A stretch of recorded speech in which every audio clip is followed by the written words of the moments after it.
तो फिर आ गए। तुम बात क्यों नहीं मानते?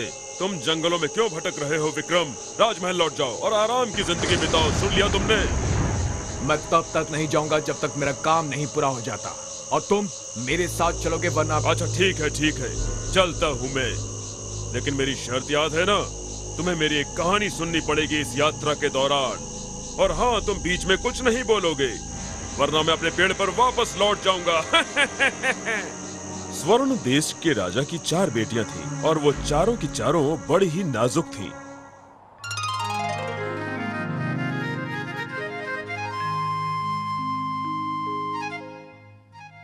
बड़ी राजकुमारी इतनी नाजुक थी कि सिर्फ चांद की रोशनी से उसकी त्वचा झुलस जाती, इसलिए वो हमेशा साए में रहती।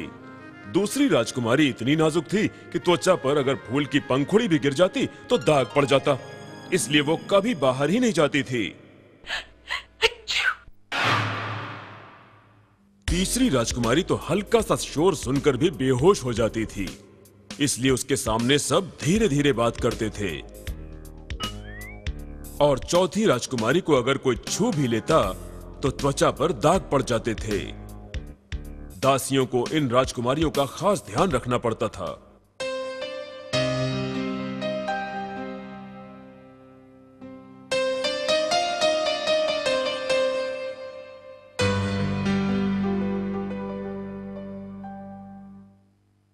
मुझे अपनी बेटियों से बहुत प्यार है, लेकिन अब उनकी शादी की चिंता सताने लगी है। महाराज, आप चिंता ना करें, क्योंकि राजकुमारियों के लिए पड़ोसी देशों के राजाओं और राजकुमारों के रिश्ते आ रहे हैं। मैं भी ये सब जानता हूँ, पर मेरी बेटियां शादी के बाद वहाँ कैसी रहेंगी? वो बड़ी नाजुक हैं। महाराज, मैं एक वैद्य को जानती हूँ जो आयुर्वेद के विद्वान हैं। अगर कहें तो मैं उन्हें आपके पास भेज दूँ। क्या वो मेरी बेटियों का इलाज कर पाएगा? हाँ, कर लेंगे महाराज। अच्छा, ये तो अच्छी बात है। उन्हें कल ही बुला लो। जी ठीक है महाराज।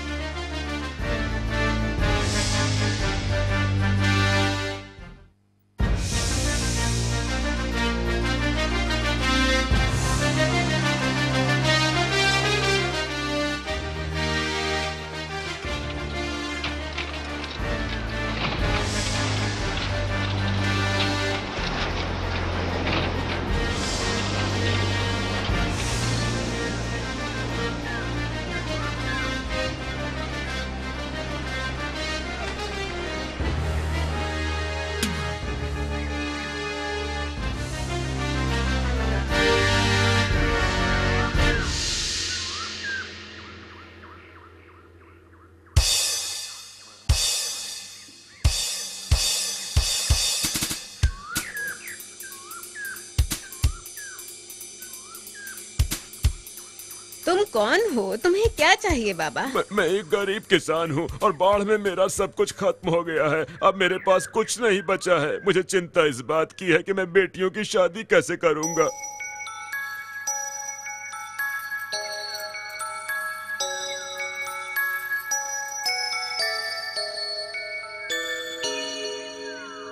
ये लो, ये सिक्के और गहने तुम रख लो। इन सब से तुम अपनी बेटियों की शादी कर देना। अगर हो सका तो मैं तुम्हारी और मदद करूंगी।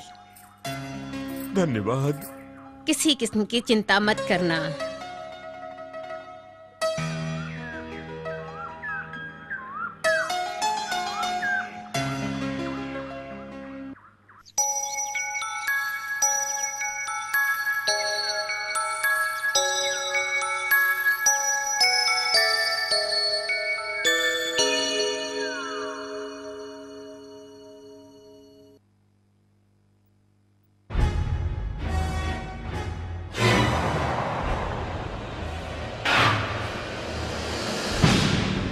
अरे, जो जेवरात हमने दिए थे, कहाँ है वो?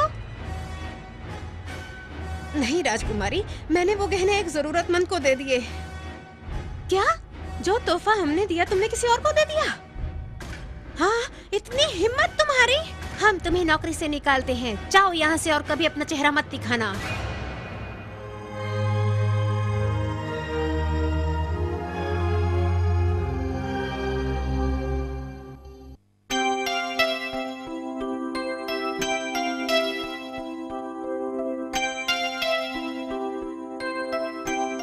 महाराज की जय हो। मैं एक वैद्य हूँ, मुझे आपकी दासी ने भेजा है।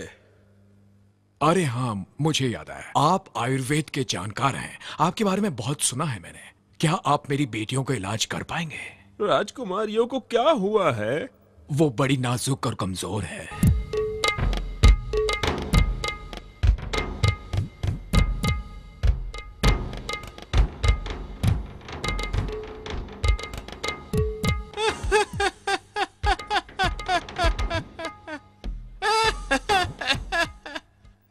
अब तुम बताओ विक्रम, वैद्य ऐसा सुनकर हंसा क्यों? इसलिए हंसा क्योंकि राजकुमारियों को कुछ हुआ ही नहीं था।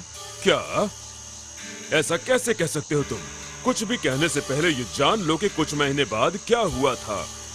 बड़ी राजकुमारी ने जब शादी के बाद एक बेटे को जन्म दिया, तब उसके साथ भी वही हुआ था जब एक बार वो सूर्य की रोशनी के संपर्क में आया था।